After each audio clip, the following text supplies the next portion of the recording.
লড়াই জারি রাখতে হবে, এটা থেকে একটু যদি আপনি একটু বিশ্লেষণ করতেন, কারাই অদৃশ্য লীগ, কাদের বিরুদ্ধে লড়াই জারি রাখতে হবে? Thank you Khaled. আমি আসলে অদৃশ্য লীগ বলতে একটু বড় করে, একটু একটু বিমূর্ত করে, অনেক বড় করে ভাবছিলাম।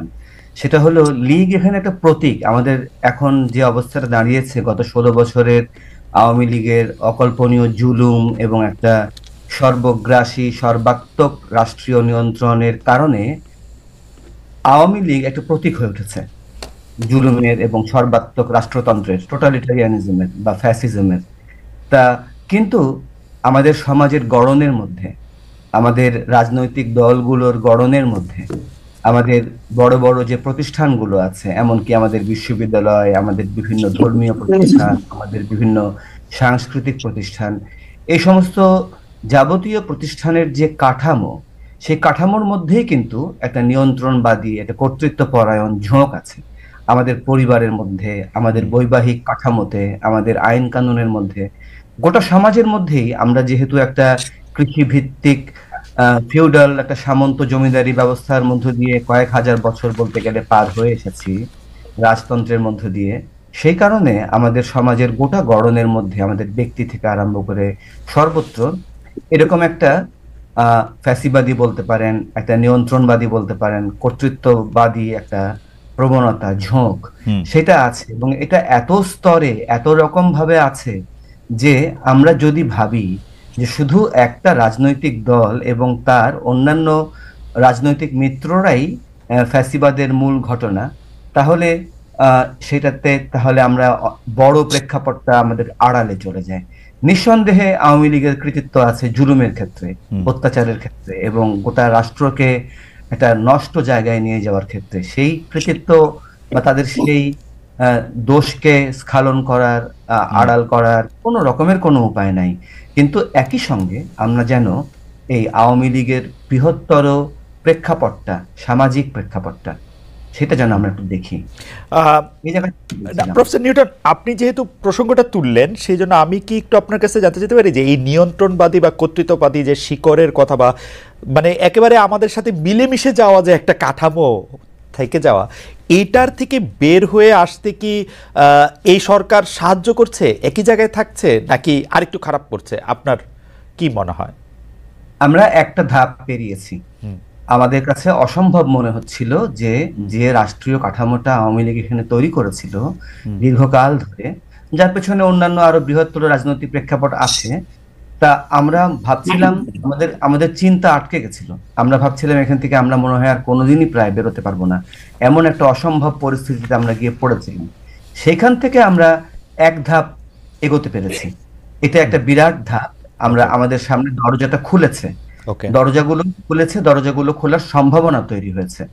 এখন একটা সরকারের কাছ থেকে 6 বছরেই এই জিনিসটা একদম একটা একটা খুব বেটার জায়গায় চলে যাবে 6 মাসে সেরকম করাটা বাস্তবসম্মত না। জি, এর পেছনে আমাদের শিক্ষাগত কাজ থাকবে, আমাদের অন্যান্য দীর্ঘমেয়াদের অনেক জিনিস চিন্তা করতে হবে।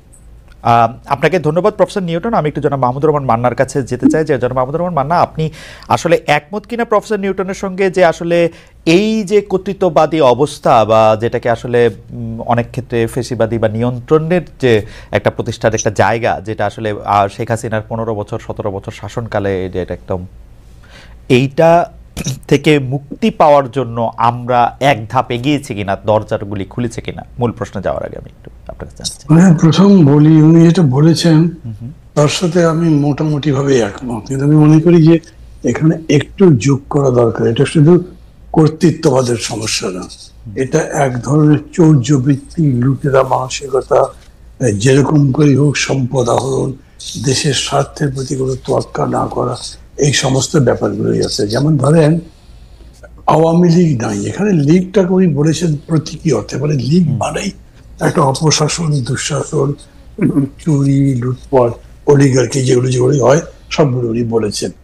তো এইটা কিরকম দেখবেন, ধরেন যখন সরকারটা চলে গেল, তারপরে পুলিশ ইজ অলমোস্ট অ্যাবসেন্ট। ধীরে ধীরে পুলিশ আসলো, এখন প্রায় সব জায়গাতেই পুলিশ আছে, কিন্তু কিভাবে আছে?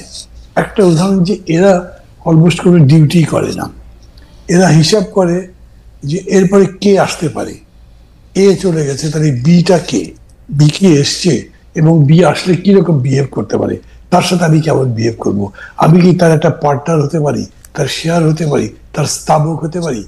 এরকম করে পুরো প্রশাসন আমাদের এইভাবে চামচামি করে করে অভ্যস্ত আছে এবং এই কালচারটা তো যায়নি। যে লড়াইটা হয়েছে সেই লড়াইয়ের পরে আমরা বলছি যে আমরা একটা গুণগতভাবে উন্নত রাষ্ট্র করব, গণতান্ত্রিক রাষ্ট্র গড়ব, কিন্তু এই গুণগত বিষয়টা তো তাদের মধ্যে একেবারেই কোনো প্রতিক্রিয়া করছে এরকম না আমার মনে হয়। ফলে তারা এই পরিবর্তনের গুণগত দিক কিছুই বোঝে না। বিউরোক্রেসি আগের মতোই বিহেভ করে, পুলিশে অলমোস্ট আগের মতো বিহেভ করে, আর এদেরকে কন্ট্রোল করবার জন্য তারা যারা এখন দায়িত্বে আছেন তারাও যে পুরো ব্যাপারটা কতখানি বুঝছেন সেটা কিন্তু বলা মুশকিল। কারণ ল অ্যান্ড অর্ডার সিচুয়েশন আগের চেয়ে খারাপ হয়েছে দেখেছেন, এবং তার সাথে সাথে আরো অনেকগুলো বিষয় হয়েছে, দ্রব্যমূল্য সহ যা যা আছে, এগুলো থেকে এরকম বলা খুবই মুশকিল যে আমরা এক ধাপ এগিয়েছি বা কতখানি এগিয়েছি। তবে এইটা আমি বলবো, গণচেতনার প্রশ্ন যদি বলেন, সেটা আসলে অনেক উন্নয়ন হয়েছে। মানুষ এগুলো ঘৃণা করছে, মানুষ অপছন্দ করছে, এবং বিশেষ করে মানুষ রাজনীতির দিকে দেখছে যে রাজনীতির গুণগত কোনো পরিবর্তন হয়েছে কিনা। যেমন ধরে একটা উদাহরণ বলি, আওয়ামী লীগ চলে যাবার পরপরই 3 দিনের মাথায় বোধহয় বিএনপি তাদের পার্টি অফিসের সামনে বিরাট একটা জনসভা করলো, করে তারা দাবি করলো 3 মাসের মধ্যে নির্বাচন দিতে হবে।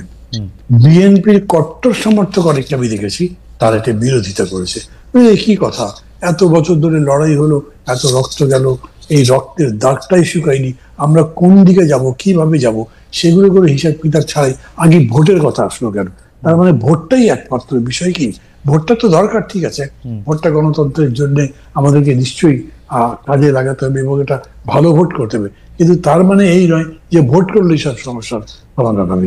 বিএনপি জনগণের এই মানসিকতা বুঝে বলল না 3 মাস আর 6 মাস, মানুষ তাও সাপোর্ট করলো না। পরবর্তীতে তারা বলছে যে 6 মাসটা এটা আমরা যৌক্তিক সময় দেবো সংস্কার। এটাই আমি বলছি যে গণচেতনার জায়গাটা ওইখানে গেছে যে তারা এগুলো অপছন্দ করছে। এইটা আমি এখনো প্রিপেয়ার করতে দেখি দেশের মধ্যে। আমি একটু বানাবে, আমি আপনার কাছে বলবো যে রাজনৈতিক গুণগত পরিবর্তনের কথা আপনি বলছিলেন, যে মানে জনগণের গুণগত পরিবর্তনের কথা আপনি বলছিলেন, যে জনগণের রাজনীতিবিদদের বোঝাটা, কিন্তু সেইটার কোনো প্রমাণ কি আমরা দেখতে পাই? আসলে ওরা যে বৈষম্য বিরোধী ছাত্র আন্দোলনের পক্ষ থেকে যে নতুন রাজনৈতিক দলের ঘোষণা করা হলো, সেই নতুন রাজনৈতিক দলের ঘোষণা, বাস রিকুইজিশন করে সেখানে ভর্তি করার চেষ্টা করা, তাদের বক্তব্য, সেইখানের মধ্যে মানুষের অংশগ্রহণ, প্রত্যেকটা তো পুরনো রাজনীতিরই একটা, মানে আমি কি বলবো, খুবই দুর্বল একটা মঞ্চায়ন। আমি সব মিলেই বলছি, মানে এইটা আমি এখন উদাহরণ হিসেবে বলিনি, কিন্তু এটা একটা প্রমাণ। ধরেন বিএনপির ব্যাপারে যেরকম বললাম, ঠিক একইভাবে বলি এই ছাত্রদের যে বিশাল ত্যাগ, আন্দোলন করবার ব্যাপারে তাদের যে বড় ভূমিকা, মানুষ কিন্তু তার প্রতি খুবই রেসপেক্টফুল, কিন্তু তারপর তারা এইটা পছন্দ করে নেই। এইটা হয়তো সব মিলে 5টা বাসই এসছে, আমি জানি না ঠিক কতগুলো, কারণ পত্রিকায় 5টার কথাই আসছে, কিন্তু এটাও মানুষ সমালোচনার চোখে দেখেছে যে বিশাল আয়োজন, মানুষ তার ব্যাপারে প্রশ্ন করছে, অনেক টাকা তো রয়েছে, এই টাকা এরা কোথায় পেল? এটাও একটা চেতনার মান না, যে তারা যাকে সম্মান করে, এমনকি ভালোবাসে। আমি মানুষের জায়গা থেকে বিষয়টা বুঝতে চাইছিলাম যে এইখানে কি কারো স্বতঃস্ফূর্ত অংশগ্রহণের ব্যাপারে আমরা মুখে বলতেছি যে তাদের অনেক বড় ত্যাগ আসে, কিন্তু তারা যখন রাজনৈতিক দল করার ঘোষণা দিচ্ছে, আমরা কি তাদেরকে সাপোর্ট করতেছি না তো? মানে আমরা যদি জনগণের জায়গা থেকে বলি, আমরা তো মজা দেখতেছি যে পারলে কর। না না না, এইটা আমি বলবো যে তার একটু নেগেটিভ হলো। কেন? আন্দোলন করবার সময়, এমনকি জীবনদানের সময় মানুষের যে স্বতঃস্ফূর্তটা দেখেছেন, এখন ওই যেদিনটা ঘোষণা হলো সেদিন তো ওই রকম পার্টিসিপেশন হয়নি। লোক বেশ দেখা গেছে, কিন্তু সেটা অনেকখানি ম্যানিপুলেটেড, কিন্তু ওই রকম করে স্বতঃস্ফূর্ততা মানুষের মধ্যে নাই। তার মানে মানুষের চেতনার কথা আমি বলছি যে ওইটার মধ্যে কিন্তু আপনি ভালো দিকে দেখছেন, কিন্তু অন্য যারা এইটাকে নিয়ে একটা রাজনীতি গড়ে তোলবার চেষ্টা করছেন, তাদের এই প্রক্রিয়ায় ভুল আছে। 2 নম্বর কথা, রাজনীতির ন্যারেটিভটা কি আসছে, সেই ন্যারেটিভ কি মানুষদের আকৃষ্ট করেছে? আমি এরকম দেখিনি। তাদের যে বক্তব্য, মানে ভাই আমি একটু প্রফেসর নিউটনের কাছে এটা নিয়ে একটু জানতে চাই যে আপনার কাছে কি মনে হয় যে রাজনীতিতে গুণগত পরিবর্তন এসেছে কিনা, নেরেটিভে মধ্যে মানুষের আগ্রহ আছে কিনা? প্রফেসর নিউটন একটু যদি সংক্ষেপে আমাদের একটু আলোকপাত করতেন। আচ্ছা দেখেন, গুণগত পরিবর্তন এসে গেছে, ঘটে গেছে, এটা এরকম ডিসাইসিভলি কখনোই বলার প্রশ্ন না। এটা একটা দীর্ঘ প্রক্রিয়া হওয়ার কথা। কিন্তু আমরা শুধু গত 16 বছর না, আমরা গত 53 বছর ধরে, এমনকি তার আগে পাকিস্তান আমলের যে সুদীর্ঘ সময়, তার আগে যে ব্রিটিশ আমলের সুদীর্ঘ সময়, এই দীর্ঘ কাল ধরে আমরা কিন্তু ঠিক পথে ছিলাম না, আমরা কিন্তু ভালো পথে ছিলাম না। সেই জায়গাটা থেকে গুণগত পরিবর্তন এসে সেটা ঘটে যাবে, আমরা সুনির্দিষ্ট করে দেখে ফেলবো যে গুণগত পরিবর্তন ঘটে গেছে। এটা অত সহজ না, এটা একটা দীর্ঘমেয়াদী কাজ। আমার ধারণা, যদি ইলেকশনের টার্মে বলি, তাহলে অনেকগুলো টার্ম ইলেকশন গেলে 10, 15, 20 বছর, 25 বছর আমরা যদি মিনিমাম একটা ভালো পদ্ধতিতে এগোতে পারি, মিনিমাম ভালো পদ্ধতি। আমি বলছি কি, দেখেন, আমরা আমাদের রাষ্ট্র, মুঘল আমলে রাষ্ট্র থাকতো দিল্লিতে, আমার শহরে, আমার গ্রামে রাষ্ট্র এসে পৌঁছাতো না। এখন রাষ্ট্রের আধুনিক চেহারাটাই এমন দাঁড়িয়েছে যে আমাদের বেডরুমে বেডরুমে বিভিন্নভাবে রাষ্ট্র উপস্থিত। কেমন এইখানে আমরা যে একটা জায়গায় একেবারে লকড হয়ে গিয়েছিলাম, আমার পয়েন্টটা এখানে, আমরা একদম বদ্ধ হয়ে গিয়েছিলাম, আমরা আর কোনো রকমের কোনো আলো দেখতে পাচ্ছিলাম না। দেখেন, আজকে আপনি যদি ফেসবুকের দিকে তাকান, আপনি যদি আজকে চায়ের দোকানের দিকে তাকান, মানুষ কিন্তু প্রাণ খুলে কথা বলছে, এবং ভালো কথা, খারাপ কথা, সব রকম কথা বলছে, এবং খুঁটি নাটি এমন কোনো বিষয় নাই যে বিষয় নিয়ে সমালোচনা বাদ যাচ্ছে। এই যে একটা পরিবেশ, এই পরিবেশটা আমরা অতীতে 16 বছরের ফ্যাসিস্ট আমলে তো দেখিইনি, তার আগেও খুব বেশি দেখিনি। কেমন, এটা একটা গুণগত পরিবর্তন। আমরা একটা বড় তালা খুলতে পেরেছি। এখন তালাটা খুলে গেলেই যে স্বয়ংক্রিয়ভাবে সমস্ত কিছু ঠিকঠাক হয়ে যাবে, এটা এরকম না। আমাদের সমাজের ভাঁজে ভাঁজে, আমাদের সমস্ত প্রতিষ্ঠানের ভাঁজে ভাঁজে ঝামেলা লুকিয়ে আছে। এই যে মান্না ভাই পুলিশের কথা বললেন, দেখেন, পুলিশ কিন্তু মানুষের চোখের দিকে চোখ তুলে তাকাতে পারেন না, তারা একটা গণহত্যাকারী বাহিনী। কয়েকদিন আগেই তারা যে কারণেই হোক, যেভাবেই হোক, একটা বিপুল গণহত্যা তারা পরিচালনা করেছে। আমি জানি না এই পুলিশ বাহিনীকে দিয়ে কতটুকু আদৌ সম্ভব কিনা। আমি আমি আমি ভাবতে চাই, আমি কল্পনা করতে চাই, আমি যদি নীতি নির্ধারক জায়গায় থাকতাম, আমি সবার আগে ভাবতাম যে কোনো ভাবে হোক আমার সম্পূর্ণ নতুন একটা পুলিশ বাহিনী লাগবে, যে কোনো ভাবে হোক, যত তাড়াতাড়ি হোক আমার প্রায় সম্পূর্ণ নতুন একটা আমলাতন্ত্র লাগবে। ওকে, আপনি সম্পূর্ণ পুলিশ বাহিনী বা সম্পূর্ণ আমলাতন্ত্রের কথা বলছেন, ভাবছেন। এর আগেও আমরা এরকম কথা শুনেছি, আপনার কাছেও শুনেছি, তারপরে আরও যারা বলতেছে, কিন্তু সেটা আসলে কতটা বাস্তব হতো, সম্মত হতো, সেটা নিশ্চয়ই সরকার ভেবে দেখছেন বা ভেবে দেখবেন। আমি শুধু একটা বিষয়ে একটু অবতারণা করতে চাই যে আপনি দেখবেন যে সার্জিস আলম, যিনি উত্তরাঞ্চলের মুখ্য সংগঠক নতুন জাতীয় নাগরিক পার্টির, যাকে তারা এনসিপি বলছেন, তিনি বলছেন হাসিনার ফাঁসির আগে নির্বাচন নিয়ে কথা নয়। এটা উনার মানে এই কথা দিয়েই কিন্তু বোঝা যাচ্ছে যে তারা চান যে নির্বাচনটা পরে হোক। আবার আমরা নাহিদ ইসলামকে বলতে শুনছি যে গণপরিষদ নির্বাচন এবং এটা পাশাপাশি বলতে হয়। তারা কি আসলে একটা সময় আরেকটু বেশি চান এই সরকারে থাকুক, তারা দল গুছাবেন, এবং এর জন্য তারা কিছু পপুলিস্ট কথা বলছেন, নাকি তারা সিরিয়াসলি এটা মিন করতেছেন হাসিনার ফাঁসির আগে নির্বাচন? মানে আমি তাকে কোট করি, জনাব সার্জিস আলম বলছেন নির্বাচনের আগে খুনি হাসিনাকে বাংলাদেশে নিয়ে এসে ফাঁসির মঞ্চে নিতে হবে। যতদিন না আমরা খুনি হাসিনাকে ওই ফাঁসির মঞ্চে না দেখছি, বাংলাদেশে কেউ যেন ভুলক্রমে এই নির্বাচনের কথা না বলে। মানে দুইটার মধ্যে ইয়াটা আমি ঠিক বুঝতে পারছি না। আপনি যদি একটু প্রাথমিকভাবে বলেন, আমি একই প্রশ্ন নিয়ে মান্না ভাইয়ের কাছেও যেতে চাই। Professor Newton. আচ্ছা খালিদ, সার্জিস আলমের কথা আমি একভাবে বিবেচনা করব, হ্যাঁ, আর নাহিদ ইসলামের কথা একভাবে বিবেচনা করব, আর সরকারের যারা পরিচালনার দায়িত্বে আছেন, এই মুহূর্তে উচ্চতর পর্যায়ে আছেন, তাদের কথাকে আরেকভাবে বিবেচনা করব। আচ্ছা, রাজনৈতিক দল যখন জনসমাবেশে একটা বক্তৃতা করে, তখন সেখানে অনেক রকমের বিষয় আসে। আমি বারবার করে বলবো, দেখেন, আমরা কিন্তু এমন একটা পলিটিক্যাল কালচারের মধ্যে আছি, দীর্ঘকাল ধরে আমরা চট করে রাতারাতি সেই পলিটিক্যাল কালচার পার হয়ে চলে যেতে পারবো না, অনেক কিছু রেশ থেকে যাবে। কিন্তু আমি ঝোঁকটা দেখতে চাই যে ওভারঅল ঝোঁকটা কেমন, ওভারঅল ঝোঁকটার মধ্যে কি বের হয়ে আসার, পার হয়ে যাওয়ার, সামনে যাওয়ার প্রবণতা আছে কি একটু। আপনি একদম পরিষ্কার করেছেন। আমি একটু জনাব মাহমুদুর রহমান মান্নার কাছে বলতে চাই যে উনি রাজনৈতিক দল এবং সরকারের মধ্যে আলাদা করতে থাকতে চান, এবং এই যে হাসিনার ফাঁসি আগে নির্বাচন নিয়ে কথাই নয়, এইটা নিয়ে আপনার মতামত একটু জানতে চাইবো জনাব মাহমুদুর রহমান মান্না।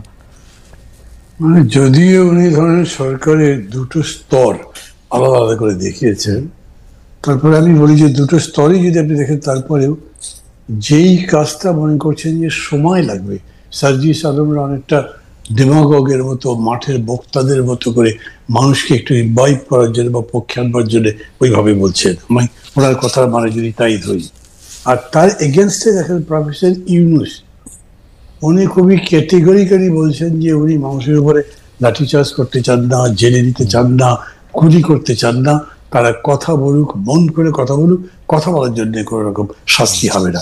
খেয়াল করবেন ডক্টর ইউনূসের এই কথা কিন্তু এক ধরনের ভাবে যদি দেখেন, তার একটা যুগান্তকারী ব্যাপার, একটা সময় অতিক্রম করে যেখানে মানুষের কণ্ঠ রুদ্ধ করার ব্যাপারটাই প্রধান ছিল, সেখানে তিনি সম্পূর্ণ অর্গল খুলে দিয়ে বলেছেন ইউ স্পিক, কোনো অসুবিধা নেই তোমাদের। তার এগেস্টে মনে করেন সার্জিসি হোক কিংবা নার্স কি বলে আপনার ওদের নাহিদ হোক অথবা অন্য যেই হোক, তারা কি এরকম করে বলতে পারতেন না? তারা তো এর আগে বিতর্কটা শুনেছেন। চাইলেই আপনি শেখ হাসিনার ফাঁসি আদিষ্ট করতে পারবেন, আদেশ করতে পারবেন না, এটা বিচার বিভাগ বলবে। তারপরে কথা হচ্ছে কতদিনের মধ্যে করবে সেটাও ঠিক করতে পারবেন না। তাহলে আপনি কিরকম করে নির্বাচনী প্রক্রিয়াটাকে ওর সাথে এইভাবে বেঁধে দিতে পারেন? আপনি সেটা বরঞ্চ বলতে পারতেন আরো সহজ করে মানুষকে বোঝাবার জন্য যে এদের শাস্তি হতে হবে এবং সেই শাস্তি ছাড়া এই দেশে গণতন্ত্র হবে না।